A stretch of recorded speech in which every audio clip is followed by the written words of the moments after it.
Hi, this is Roman. And Angel. And Nora, the editor. And you're listening to Cinema Strolls. The film podcast about forming an opinion and regretting it later. Or not. Or not.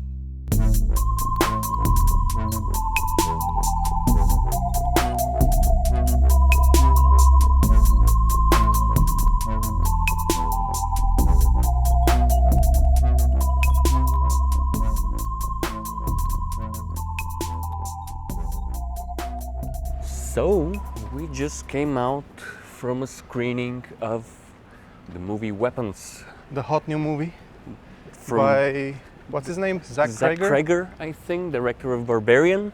A movie I have very mixed feelings about. I have less mixed feelings about Weapons. I get the feeling you like this one more. I get the feeling I like this one more as well. I haven't seen Barbarian yet. Yes.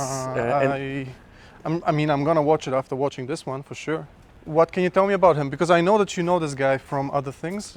He used to be a comedian, right? Or he Yes, used to be so part of what the I troupe. know about Zach Cregger is, I actually didn't know this at the time. I actually learned it recently, that he's part of an American comedy troupe that's called Whitest Kids You Know.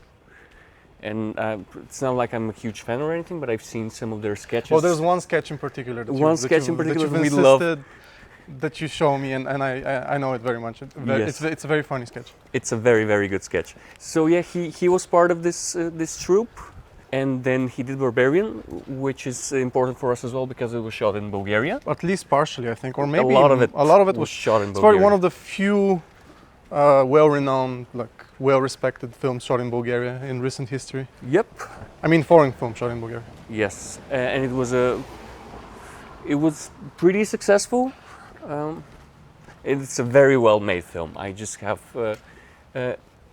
and the kind of him. Tonal shifts, I think, it's yeah. something we're going to talk about. Yes, we're going to talk about tonal shifts, but the Yeah. tonal shifts are present in Barbarian as well. You can see that he's a comedian. I've already had the plot of Barbarian kind of spoiled to me.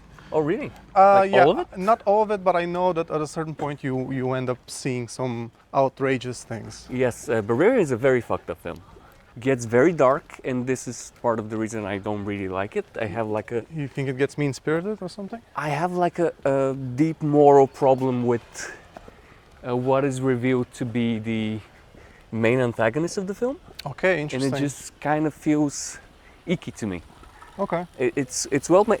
It's a very well made film. It's well shot. It's well paced. It's funny. Justin Long is amazing, and we have a little cameo from Justin Long in this one as well. Mm-hmm. That was a cute little nod. And Justin Long is amazing in Barbarian. Okay. Everybody's very good in Barbarian, but just there's something in particular that just feels Problematic. wrong. It feels very problematic. Hashtag problematic. Feels very like 70s sleaze, which is, I guess, is what it's going for. But I just kind of felt like wrong. Okay. And I don't want to tell. I don't want to spoil it. I can already picture something in my mind based on what I've heard, but yeah, I'll have to report back once I watch it. We are a very spoiler-friendly podcast, and we're gonna spoil stuff from Weapons as well. But because you haven't seen it, I don't want to spoil it for you. Yeah, thank you. Let's get back to Weapons. I had a lot of fun. This is a fun film. This is a very fun and funny film. Yeah, it's a funny film. It's overtly comedic at points, which maybe the audience wouldn't necessarily know that based on the trailers. Also, I think if you are walking into this expecting what's called elevated horror or like art house horror or anything like You're gonna be disappointed. along the Ari Aster, Robert Eggers lines, you're definitely going to be disappointed. This is not an A24 type of film. Nope. This- It has you going for a bit. It though. has, yeah. It plays with the expectations. I can imagine someone walking in and expecting for things to mean more, or for it to go into a more like deeper psychological or direction. philosophical. And let me spoil that for you right now. That is not what happens in this film. No, this movie makes This is very little sense. This is a ride. Yeah, but this it's is very funny. This is a funny and fun and scary, but honestly, It's not really scary though. it's there's one or two things that are unpleasant to think about. Yeah. There's a lot of stuff to do Connotations, yeah. with the children that's unpleasant, but it's not scary, I think. No. It's not even that startling. They don't go overboard with the jump scares. No, there are some. They're good ones. Yeah, but they're not. They don't. Yeah, it's not The Conjuring. It's not. No, but I think people who enjoy The Conjuring might enjoy this. So if you're somebody who like this type of Yeah. or thrill-seeking things, and you like stuff like The Conjuring, be prepared that this is more in this vein. Yeah. Like a more of a, at the start it kind of has you going because of the way it's shot, because of the pacing. It's slow, it's methodical at the Yeah. start, Yeah. and it's not the typical horror type of direction. Yeah. It feels more just like a normal film, but you know something creepy Lurking. is lurking, it's around Yeah. the corners. So if you're And not every an Ari Aster not fan, every plot beat is connected to the main horror thing. There's other side characters. There's other little side stories that sort of build a sense of character, Yeah. which might mislead you into thinking that this is more a vibes kind of movie. Like I think midway through is when the plot really kicks in, yeah, and it I can drops imagine, every pretense, yeah. kind of. And also there's some pretty big exposition dumps where you realize everything that's going on. And I can imagine some people being turned off by that.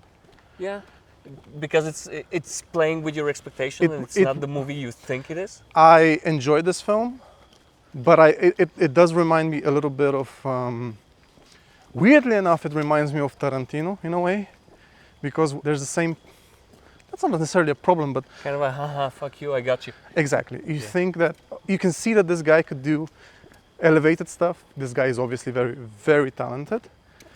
But in the end, the whole thing builds towards a punchline. The final scene, which I don't think we should spoil, is a punchline. It's meant to... It's not the final scene, but No, you but know, the culmination yeah. of the film is meant to evoke laughter, and it's meant to come as a turn, in a way. It reminded me of the ending of... okay, I guess this might actually spoil it a little bit, but it reminds me of the end of Death Proof, where the Kurt Russell character flips from being a threatening presence into being a meek and pathetic kind of. person in 1 second. Just something happens and then that person stops being scary and becomes pathetic. I think I might have just spoiled the ending, but the journey is worth it. So It is worth it. I haven't laughed so much in Yeah. a very long time, Yeah. especially in the cinema. You know, usually we complain about the audience, how everybody's so noisy, and just we are not allowed to. well, weirdly get enough, we into- were the noisy ones this time. Exactly, we were the problem. We were Because we ruining got movie. the film and the see now I'm gonna complain because everyone was too quiet. Clearly these people didn't understand the film. No, there were people behind us laughing. Okay, sure. It's very hard not to laugh. Look, I'm always gonna complain about the audience. I will find something to I complain mean, there about. were like 5 people out of us. So yeah, it was kind of depressingly perfectly- low attendance. Yeah, I mean it's To be fair, it's Sunday it's and a it's Sunday late, so- night, so Yeah. yeah, it's a late screening. But I don't think this is a movie that's gonna play very well with like Bulgarian audiences. I hope it's successful overseas. I really hope it's successful in the US. I would love to see more stuff like that. Yeah. Because on the one side, it's as I started talking about, it's similar because it's a more of a thrill ride. It's similar to more movies like The Conjuring. But on the other hand, it's much more grimy and not DIY, but it's more alternative. It's more, you can see that the person who made this has a weird sense of humor. You can see that it's not like processed studio movie Yeah. that's made just It's definitely director-driven, vision-driven. Absolutely. And you know, I think it's the first time I see a New Line Cinema horror film on the big screen, because this is how the studio started. Yeah, with Friday the 13th yeah. and stuff like that. No, with Nightmare on Elm Street. Yeah, sorry. Yeah. Nightmare on Elm Street. Was it Paramount with Friday the 13th? Yeah, I think so. Yeah, I mean Freddy Krueger, Nightmare on Elm Street, and many other movies. Well, of this this is a sort. comeback for New Line. If they, I don't know if they've actually done any horror films recently, but this is definitely, I would consider this a comeback for them, because I don't even remember the last time I watched a film with the New Line logo. Yeah, they haven't been doing great lately, I think. I mean, this is that made the Lord of the Rings, so it's kind of sad to see him struggling. Hopefully, this is just a part of them rising Yeah. and getting back on track. We'll see. I like the cast as well. Yeah, I like the actors. Everybody was really good. The actress, I forgot her name. Let's Google. It's the Google hour. Yes, but I've seen her in Ozark. Yeah, she's in and Ozark. She's very good in Ozark. She's in a bunch of things. She was in the not The Apprentice. What was that movie? Intern. The Intern. No, it's not The Intern. The assistant. The Assistant, I think. Yeah. Okay, we got there. Josh Brolin was great. I've always thought that Josh Brolin would make an amazing Batman, and it's interesting because in the film they had him. He sleeps in his son's bedroom and he's covered with a Batman sheet, yeah. Batman sheet. Julia Garner. She's very good. This is the name of the We actress. should describe the premise of the film. Yeah, I guess so. It's funny because if you've seen the trailer, it's very Intriguing. there's the movie starts the same way the trailer does. Yeah, yeah. With a kid, voiceover of a child. Mm-hmm. It gives you the premise. Yeah. One night, all the kids from one particular classroom in a small suburban town, Except for one kid. except for one, as we find out, get up and leave. Yeah. And And they're they leave never by heard of them running. They do the Naruto run, I again. guess. Yes. Straight for areas 54. What? Was it Area 54? The 81? Area 51? 51, yeah. So, Yeah. I get the reference that you're trying to make. yes, straight for Area Well 51. done. No, I fucked it up, so. Don't worry. But yeah, this is the premise. The kids with their arms stretched, like homing missiles, wink wink, Yeah. Like weapons. like weapons, one might say. Just head out at 2:17 in the morning, and they're never heard from again. And there's a lot of suspicion pointed at their classroom teacher, played by Julia Garner. Especially by Josh Brolin, who plays the father of one of the kids. A very man's man kind of guy. Yes, I mean it's Josh Brolin. What is he gonna play? Yeah. He's a construction worker and stuff. Yeah. And from then on, the film actually is separated into chapters from the perspective of different characters. We start with the teacher, and then we jump through other characters, and every chapter they intersect at certain points, and every chapter kind of fills in the blanks. Yeah. What is actually Which happening. is another thing that obviously reminds of Tarantino a little bit, but also of other things. I mean, it's told out of order Yeah. in a way, but not too much though. It's not, Not confusing. too much, no. It doesn't do like It's not Memento. It's not. yeah, it's not playing so much. It just Yeah. makes it to keep you interested in Exactly, what exactly is happening. And I see why he did it, because what's actually happening is not so complicated. it's not so complicated. It's really not. It's not complicated at all. There's It's nothing actually, complicated if about you actually describe what's happening in the film, you could say it in one sentence, and Yeah. it would sound stupid. I think would if sound you, very if you stupid. said it out loud just in one sentence. Yeah, we're gonna lose the audience. So I I'm think not so. gonna say it yet. We're gonna talk about it, but first of all, I want to say that we both laughed a lot. Yeah.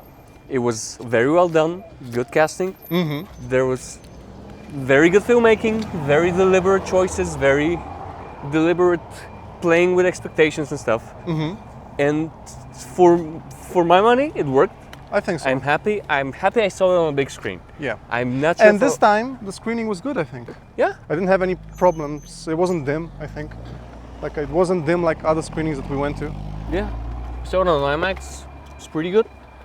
I'm pretty happy. Yeah. I don't think I would have liked it as much if I saw it at home. Oh, it depends if you're watching it alone or with It's very important that with you a see crowd. this film with a crowd. Yeah. If you're gonna watch it at home, get some buddies together. It's it's a laugh. Yeah. So you're gonna have a lot more fun if you have some people with you. Make sure your friends also make sure they like gore. Yeah, they need to be on the same page. Provide the necessary trigger warnings. So there's Yeah. a lot of gore. It's not a lot of gore. It's like two Oh, or three there's scenes. one shot in particular of a man's head caved Yeah. in. So I think that one might be a bit much for some Yeah, people. but I mean, But it's for over a the top second. though. Yeah. Like this is so over the top. It just But yeah, if you want your horror films to be elevated and intelligent, this might not be the one for you. no, it's It's not stupid, but it's not stupid. it knows what it is, and It knows what it is very well. it's elevated it's in having terms fun. of its execution. I It's guess. aware. Yeah. It's self-aware. It's executed with the talent of like an art house film, but it's not aiming to be anything more than entertaining. Yeah, it's almost like it's poking fun at the whole genre. I think honestly. so. Yeah. It feels like a deliberate, not like a put down or anything, kind of a friendly jab or something. The whole idea Although, of you don't know, I mean, LDS I listened to some interview with Josh Brolin where he said that the director actually based the characters on his own stages of grief that he went through when his previous creative partner passed away. Oh yeah, that's one of the other members of Whitest Kids You Know. Yeah. What's his name? I do want to give credit because he was a very, very fun individual, and he tragically passed away, I think, in 2021. Yeah, before Barbarian. Actually. Trevor Moore is the name. Yeah. If you've ever seen sketches, he's the tall guy with the long hair. Mm-hmm. Very, very funny guy. Yeah, 2021. Actually, the two of them co-directed the film before Barbarian, like Really? way back in the day, and it's apparently not very good, or it's a very different film. It's like an indie comedy. Is it Miss March? Yeah, Okay. Kevin Smithy kind of thing. Okay. So it's interesting where they started, and I guess it's similar to like a Jordan Peele kind of career trajectory. Mm-hmm. And I think comedy and horror, especially this kind of horror, go hand in hand. Like you're still sort of delivering punchlines in the end. You know, Yeah. you're building towards something, then there's a release. Quite often Yeah, it's there's funny. laughter. It's funny that you mentioned Jordan Peele because now that you mentioned it, this movie kind of reminds me of Us. You seen Us? I have not seen it. Have you seen any? I mean, you've seen. We watched one of them together. I've seen Nope, and I've seen Nope, yeah. and I've seen Get Out. I'm very interested to see what you would think of Us. Okay. Because I remember you didn't like it very much. It's an interesting film. I'm not sure I like it, but I appreciate the ambition, and it also has this thing of I it think- starts as a one film, And then and it by flips. the end it flips and it lost a lot of people. But I think Jordan Peele has more on his mind in terms of Yes, like there's a message there more than in this film. yes, he's much more A deliberate. more what sincere he's- message, I think. Yes, a lot of things about black culture and Yeah. colonialism. Because I don't think this film is saying more than isn't this crazy? No, No. and Ain't this fucked up, you know? So yeah, which I mean I don't want to dismiss. Obviously he It has its place. he has a personal reason why he made it, but the film itself I don't think carries much of a message other than one particular scene that remind me of a young boy is used kind of in service of a predator in a way, which did remind me of some more serious films about the topic of predators, different kinds of predators using kids as bait to harm other kids. But the film doesn't really do much with that. It's really not interested in like I felt like maybe it was going to go into a direction of talking about grooming maybe. For a little bit it kind of went there, but then it didn't develop it any further, I think. yeah. I feel like there's some scenes missing, and I think we're gonna need to go into spoilers. Yeah, well, we just described the villain, I guess. Yeah. Okay. So Okay, so major spoiler. yeah, major from spoiler. Before you continue, just know we both enjoyed the film. Go watch it. Yeah. And now let's review. Well, there's a witch. Yeah. That's Which is foreshadowed because of Yeah, what's because Josh Brolin paints witch on the teacher's car because Yeah. everyone accuses her at first. So he paints, he this is vandalizes her foreshadowing? car. This is foreshadowed. The word witch is there from the beginning. And then at a certain point, you see glimpses of the actual witch. And this is the kind of film where people have, for no reason, dreams that give them clues about yeah, premonitions. premonitions. Exactly. And one of them is just amazing. The- Josh Brolin's Yeah. dream with the Which I think misled a lot of people. I don't know if you know this, but a lot of people saw that scene and thought, "Oh, okay, so this is it's actually going to." Okay, so maybe we should describe what happens. Josh Brolin has a dream, and he sees a huge gun in the air. yeah. I think it's a AR-15 or whatever. No, I think it's an M16 or something. Well, whatever it something is, a lot of people saw that and thought, "Oh, the twist is gonna be that the town is in collective denial about a school shooting or something." But that's not what happened, obviously. Yeah, that's interesting though. No, this is a It's just premonition. it's only there because of the word weapons. It's a hint that Yeah. he gets a hint in his dream. Yeah, That and it- he's not that- the only one. He that gets the a kids- premonition that the kids are being used as weapons. Yeah. And And which we is what's see the happening. witch in these dreams. Yes. And then she shows up for real. And she's amazing. And the first time you see her, you're very confused as to why she looks the way she does. But the actress is amazing. She's a lot of fun. Now it's time to Google her. Yeah, it kind of.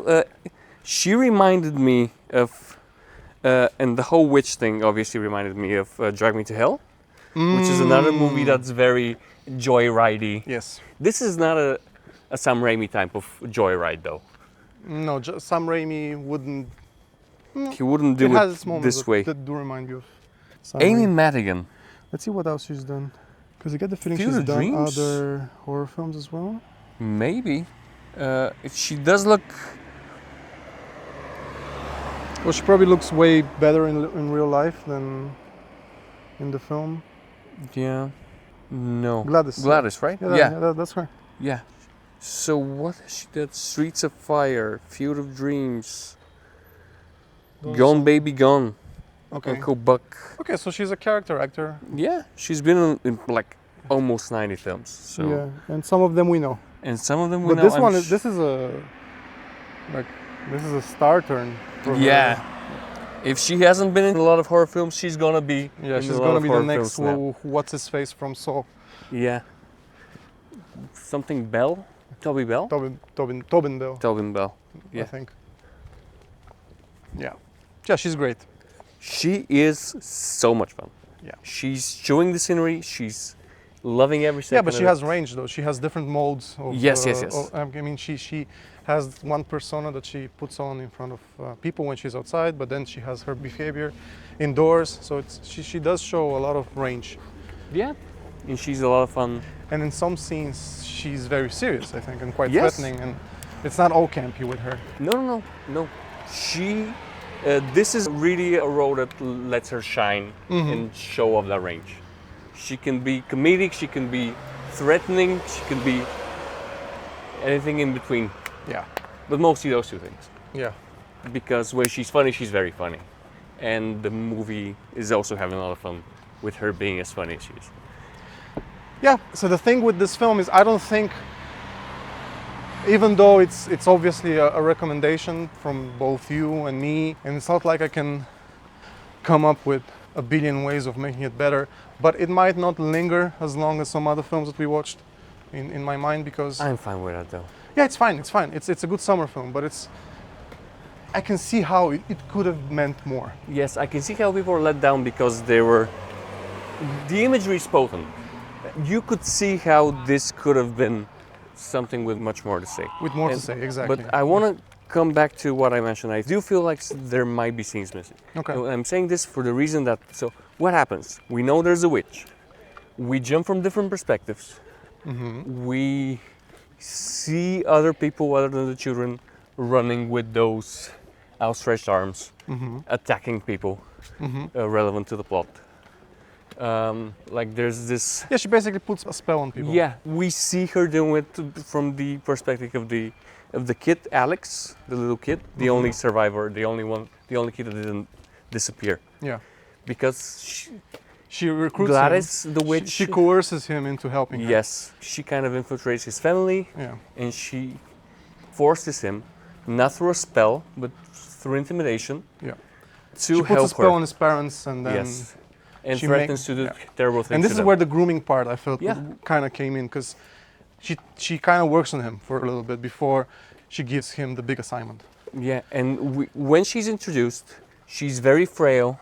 She's on the verge of death, and then she starts charming people, and she gets a little better, and then she kidnaps the kids who are all in their house in the basement, just standing there, which is creepy and kind of, funny. And then she gets even better. And this is something that the film doesn't really explain. What is she doing? What's her How is- master plot? Yes. Basically. There's a lot of foreshadowing other than the witch thing. You can see because the teacher also has a premonition, and she sees in her dream, she gets into the classroom with all the kids, and you can see the word parasite written on the blackboard. Yeah. And then the thing about the parasite and the cordyceps,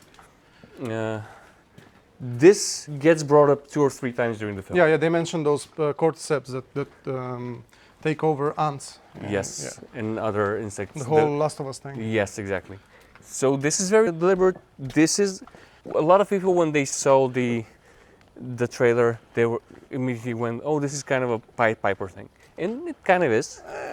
But it's one detriment to the film is that I feel like they could have explained this. Her master plan, Even how does she feed on these kids if they're just because they're standing just there? sort of standing there. Yeah, you don't get the feeling that. Yeah, and Well, I think she is draining them of their life force because, and this is okay. We're spoiling everything at this point. At the end, Josh Brolin gets possessed for a little bit, and when she dies, the spell is released, and he's fine.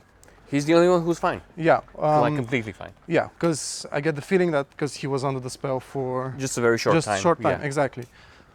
The kids are catatonic, and it's mentioned in the end that they eventually some of them start speaking again. Yeah. The parents, the 2 parents, are alive, but it's They're- also mentioned that they're in an institution now. Yeah. That's the feeling that They I got. remain catatonic. Yeah. So I'm guessing that it's there. Like basically she's draining these people of their life force.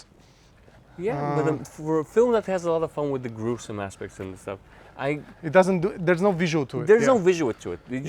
It's just kind of implied and left to vibes, which is an odd decision. I wonder if there's something there and decided it's not working or it's not necessary for the flow of the film or something like that. Yeah, I don't know. possible. It might be completely wrong. Just got a there's a feeling. lot of things that don't really build into anything. They're just there. Like there's a Rashomon aspect to the film. You see different. You see the same thing from different perspectives, from different characters' perspective. Yeah, And but I don't know if you noticed that there was a slight change in intonation, for example. The cop character, when we're seeing the story from his perspective, and he harasses a guy, he is much more polite when we see the story from his perspective, and he's a lot more violent. Yeah, notice that. And that happens a few other times. The slight changes in the... A bit of Rashomoning. Yeah, but Just it doesn't tiny build little bit. towards anything. This aspect of the film is just there to make it fun and interesting, but it doesn't lead to anything. There's no point. Like the ultimate point of the film has nothing to do with that, with different perspectives. I have no idea what the final point of the film is. I That's have no the- idea what Gladys the Witch is supposed to represent, if she's supposed to represent anything. Because the whole film, and I'm saying this with the best sort of feeling, is kind of a joke Yeah, I guess so. told by a comedian, so it's well done. Yes, it all you can, when you watch Barbarian, you can see that this guy has a background in comedy. There's some very witty dialogue. All of Justin Long's character is just amazing. And there's a lot of kind of little subversions and little play. And you also have this kind of, the stories is told through several different perspectives. Less perspectives. Yeah, okay, yeah. Than- But there's than here, ships. But you can see parallels between the 2 films. This is kind of building up on this. Yeah, so maybe that's just his style. It's a language that he's trying to develop. Yeah, and I think it works. But where was I going with that? Yeah, what I wanted to say is this. So, watching Barbarian, you can tell the guy has a background in comedy, but it's just hints. Here, it goes like at the end, it goes like full-on sketch comedy. Yeah. Like at the end, when the little kid uses the spell against the witch, and he seeks all the little kids in the basement Against her. and she starts And running she says, through the "Oh no," surf. and then starts running around. And this is the funniest shit I've seen in a very long time. Yeah. And it's obviously played for laughs. The pacing, the way it's shot, the way she goes through like people's houses, the way it's framed, everything is very obviously like completely comedic. Yeah. And it landed for me. And For me as well. I'm sure a lot of people might have felt completely betrayed and deflated at this point, but we laughed so much. Yeah. We really laughed a lot. And the kids find her and they kill her in a very gruesome way. And then the moment she's dead, the spell breaks. As you said, the people who have been under it the longest are still catatonic. Maybe someday they'll get better, maybe not. Mm-hmm. And the people who are just recently under the spell, they get better. Yeah, and there's Almost some immediately. unfortunate victims who Yes. are dead, so there's no coming back for them. Yes. And those moments do make me feel sad. So it's not like this film doesn't have sad moments as well. Like when the gay school principal is turned and kills his husband, Yeah. Benedict Wong. Benedict Wong. I'm seeing you Google. Yeah. He's the guy from. He's been Doctor in many Strange. things. He's in Doctor Strange. He's also in. He plays in the Netflix series based on the Chinese sci-fi novel. Oh, okay. Yeah. The Three Body Problem. He Yeah. plays in. And I didn't like him in the Three Body Problem. But to be honest, I don't like the Three Body Problem. I haven't Netflix seen it. series. It's very botched. I think you can see this is a series that has a big budget. Mhm. Has the materials based on is very ambitious, Mhm. but the show to me was a very big disappointment. He's also in Sunshine, really? I've forgotten that. Okay. Yeah, I mean he's been in tons of things. Oh, he's and in, he's also he's in Annihilation for a little bit, I think. and he's also in. Wait, this is a remake? Which one? Bad Genius. So Bad Genius. Yeah. Okay. So Bad Genius is a very good Thai film Okay. about students cheating on government exams Mm-hmm. and making it kind of turning And into they a made business. a remake. They did a remake of And it? I guess they made a remake. Okay. I don't know about the remake, but the original film is very, very good. I Okay. highly recommend it. Okay. So yeah, Benedict Wong, very fun, very good performance here. But as I said, pretty much everybody gives a good performance here. Oh, I think so. The guy who plays the cop, It's Han Solo himself. yeah, this is He was also in Oppenheimer. I mean, I'm glad that he's back working again because Yeah. he was gone for a little bit after the whole The- Solo debacle. after he did his time in the Star Wars mines. But now he's back and Yeah, and he he's was a very good he's a good actor. So I hope he gets more opportunities to shine. I think he's a very talented person. He acted in I think his first film was one of the later Francis Ford Coppola films. I think Tetro is the one where he acted for the first time opposite Vincent Gao. Yeah, And haven't seen that one. he's one of those super talented actors who is yet to sort of become the next DiCaprio, I guess. Yeah, And it might be too late for him for that, but he's a very good actor. he was failed by Solo. Yeah. A lot of people were failed by Solo. Yeah, We'll talk about Solo when we do the. There's a new Lord and Miller film coming out this year, and it's their first film as directors Oh, damn. after getting fired from Solo. So we should probably do an episode on that yeah. as well. What's the name of the film? It's some sci-fi based on some sci-fi novel, and it stars Ryan Gosling. Okay. And we'll Well, see. we're very big Lord and Miller appreciators here. Yeah. So hopefully, I'm looking forward to that. Yeah. Hopefully it's good. So yeah, he's very good, and he hasn't been like the only other thing other than Solo I remember him is in Hail Caesar, the Coen Of brothers. course. Would that it were so simple. Yeah. It's complicated. Yeah, he was a highlight of that film. Yeah. That was a weird one. I still don't know how I feel about We it. still haven't done a Coen Brothers episode. Yeah. We might not be able to anytime soon because Unless they're not we- doing films together Yeah, anymore. unless we do one of the ones they do solo, and then we get into the whole thing. We had an opportunity because we did watch Big Lebowski on the big screen this year. But I guess I didn't feel like talking about the Big Lebowski. What's more to say about Big Lebowski? It's one of my favorite films. We love it. It's endlessly rewatchable, but I'm just thinking about the inevitable episodes that we'll end up doing at some point. And I think Coen Brothers at some point will definitely happen. It kind of has to, right? yeah, but I'm not really sure what I can say. Can I plug a different podcast? Yes. Because our friend Michael Swain, Our friend, guy we listen to guy on the we've been internet, listening who's to, never heard of us, Michael Yes. Swain, yes.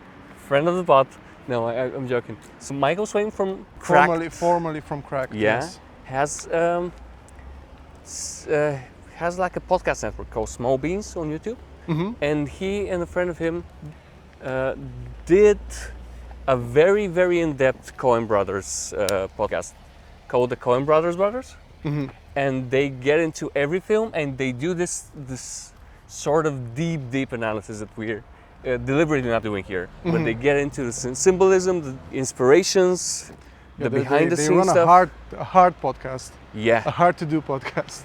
And anybody who's interested in the Coen Brothers, I highly recommend their podcast because it's very, very good. Yeah. But back to the movie we're talking about. Yes, so I'm not really sure what the witch symbolizes, if she symbolizes anything. I laughed a lot, but I'm not really sure if there's anything more there. I don't think this is a very rich text in terms of analysis. I don't think. Yeah. I might be missing something. Maybe things will sort of linger more than I expect. Right now, I'm mostly vibing on the entertainment value of the film. Yes. Which is obviously a comedy guy made a horror film, and he wanted to combine the two, and it worked for us tonally, and we had a lot of fun. Yes, so for sure I recommend this one, and I have to catch up with Barbarian and see if I find it problematic as much as you do. I would love to discuss it some other time. Okay, then when I watch it, we'll mention it in some future episode, because it's one that I missed. And I should definitely check it out. I so want there to be something more.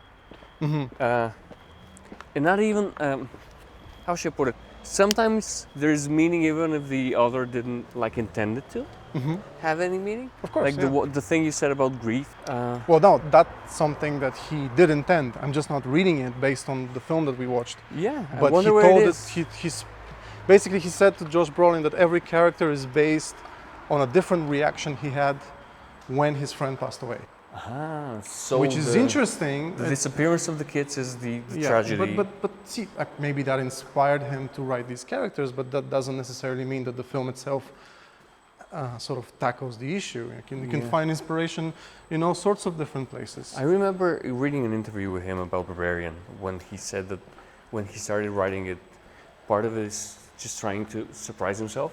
Just writing something, then saying, no, this is too predictable. How can I go in a completely different direction when I don't know what's going to happen?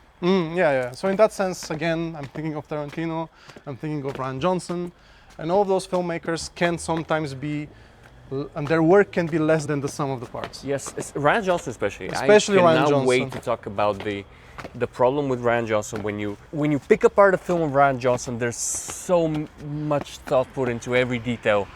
So deliberate little choices that when you get into the nitty-gritty, you appreciate so much, and then you see the whole film and it just doesn't work as well as it should, given all of this stuff putting into. Yeah, but I can also say that about this film a little bit, to be honest. Yeah, it can feel kind of juvenile and kind of just shock value for the sake of shock value, which is something I'm mentioning because of Barbarian again.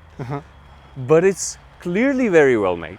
Clearly made by a talented person who knows what he's doing and is able to convey it to his cast and to his team, so they can craft something that's tonally cohesive, even though it does tonal shifts, but everything works. Who else acted in Barbarian? It was Justin Long, it was one of the Skarsgård boys, and then... One of the Skarsgård boys? Yeah.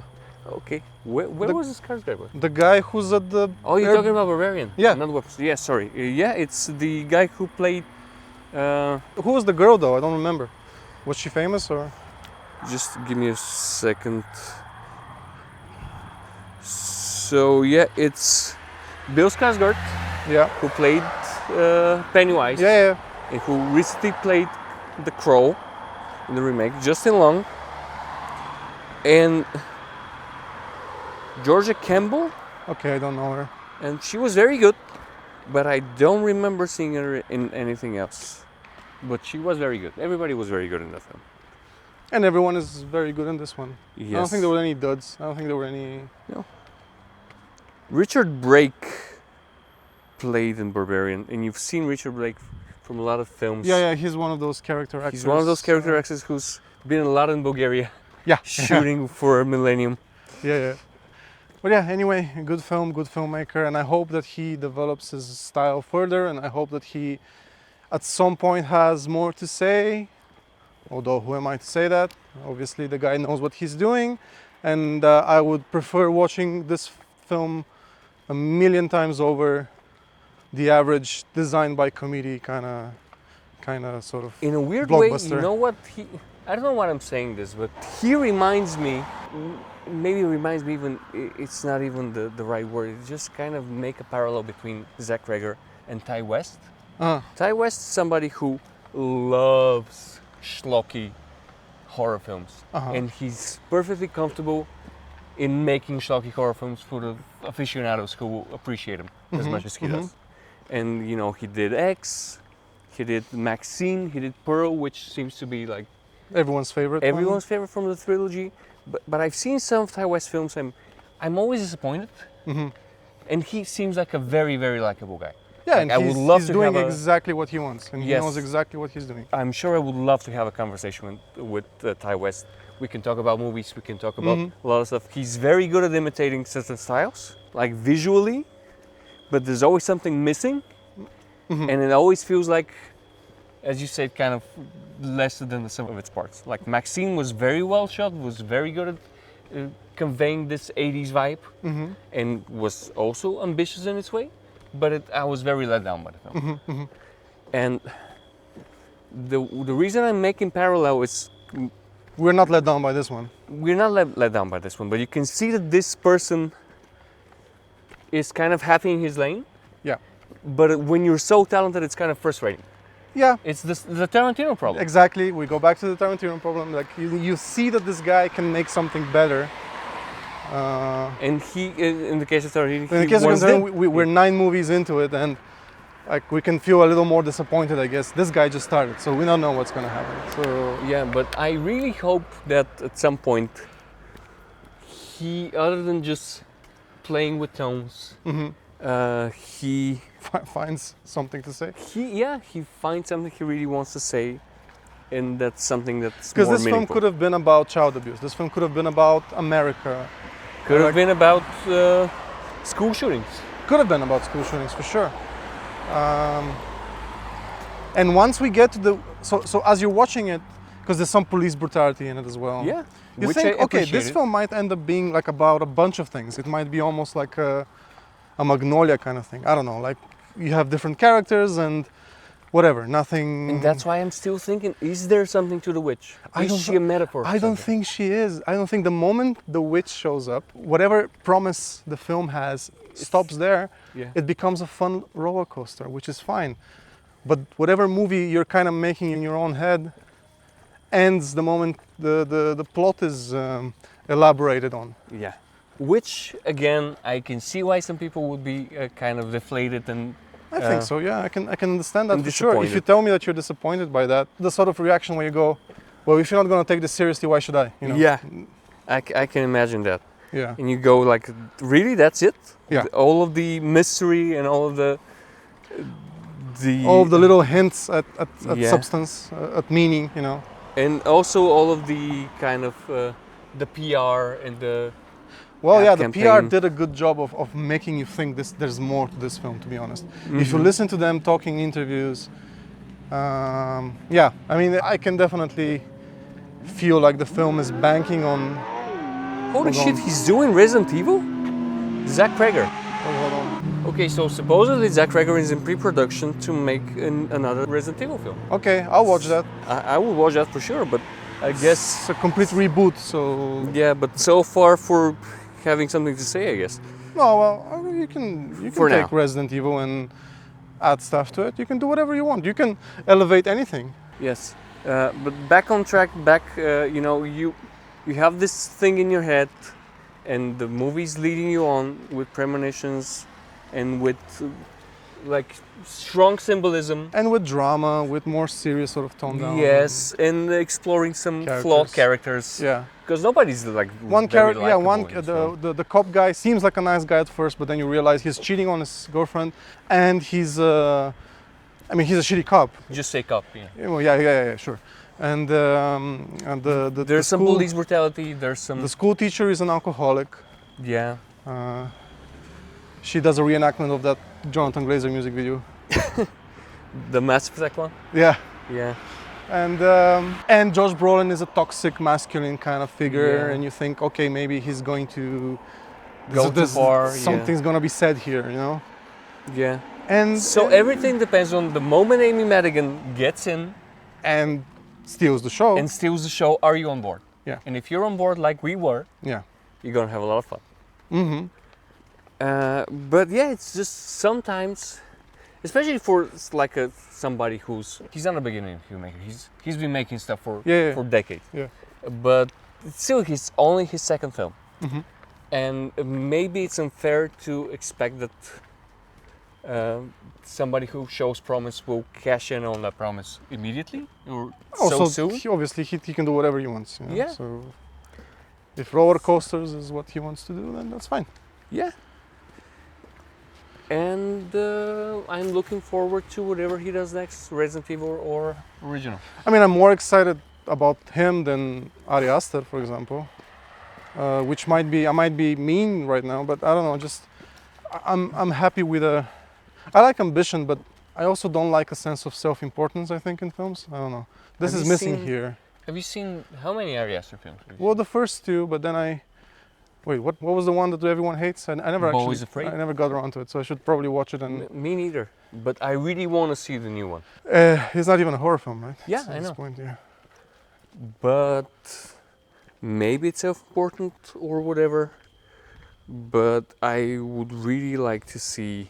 What was the name? Edgerton. Edgerton, yeah. We got new filmmakers out there. That's nice. I mean, we have a new roster of filmmakers over the last 20 years. Like, we got new voices coming in, you know, and usually through horror, which is interesting. Mm-hmm. It is a safe bet Yeah, commercially. I'm happy. I'm happy that we have new voices, you know, that are building fan bases and are becoming names. Yeah. Can we talk for a second about why horror is such a good jumping off point for or like Because it career sells, starter? supposedly. It is kind of the only genre where As long as you cover the the basics, genre yeah, is- the star. is a star. Mhm. You don't go to see DiCaprio or Tom Cruise or whatever. You go because it's a horror film, because it's scary. Yeah, if anything, if you watched the horror film with DiCaprio, it would be jarring, I think. It wouldn't make sense. Yeah, I guess so. Yeah, they haven't, especially lately, they haven't been like Star-driven horror star-driven films. horror No, film. not really, not at all. The last example I can think of is what, The Shining? I don't know. Well, no. But Could be The I mean, Shining. it's good. It's good do you both remember for. End of Days? The Schwarzenegger. Is that a horror film? It kind of is though. It's an action film It is. with horror elements. Sure. Barely any horror elements, except for one trippy sex scene. That's. You remember the one with the CGI where the two girls are merging into each No, other? this is Devil's Advocate. No, it's not. So it also happens in Okay. in End of Days. I'm gonna send you the link later. Okay. Would you say Devil's Advocate is a horror film? Nah, it's a funny film. It's a Pacino film. I don't know. It's not a horror film for me, at least. It has horror elements. Sure. Okay. So where do you draw the line? Okay, this is purely. I mean, is this horror or comedy? It's horror comedy, I guess. I don't know. I don't know what a pure horror film is. You caught me. I'm Do you need to have talking like out a of pure talking out thing? of my ass. I guess The Conjuring is. Yeah. But it's also like the Conjuring films are not very scary. They're I don't know. Those depressing ass Asian films that you like are probably pure horror films. You know, like what was it? The Wailing or the waiting is fucking amazing. and what was the one? The found footage one? Which one? The Japanese one. Oh, Noroi, The Curse. Noroi the Curse. Oh, dude, I'm gonna watch both it. of these films are also very funny. Yeah. Noroi is so fucking funny. It's Okay. amazing. Interesting. Okay. This is like I laughed so much at Noroi. It's also very creepy. Okay. There's some moments that are extremely creepy, and The Wailing is a very dark, very fucked up film, but also it's occasionally very, very funny. I guess what we've established is that there's no such thing as a pure horror film, Yeah. except Come and See, I guess. It's a horror war film, but it's a horror film in my mind. But yeah, anyway, watch this film. I think it's great. Watch it. I think it's one of the more fun films that we've talked about. I can see why the hype is there. I can see why this is the film of the summer. So I really hope it's very successful. I think it is. And I like that it's getting kind of word of mouth buzz. And I hope this guy has a very prolific and I'm sure career. he will. He's very talented. And, Yes. I'm a fan, and I hope the studio system doesn't chew him up I don't think it and will. spit him out. Nah, he's good. I trust this guy. I think he's going to keep delivering. I hope so. But yeah, until next time, bye, and that's it. Bye. Cinema Strolls is an independent podcast brought to you by Hot Potato Studio. Hosted by me, Roman Pesarov. And me, Angel Radev. Production, graphic design, and editing by me, Noura Al Kadri. Music by Angel Radev. You can find us everywhere at Cinema Strolls. Follow us on Instagram and support us on Patreon and Ko-fi. Listen to us on Spotify, Apple Podcasts, and YouTube. Make sure to rate us, it really helps our show.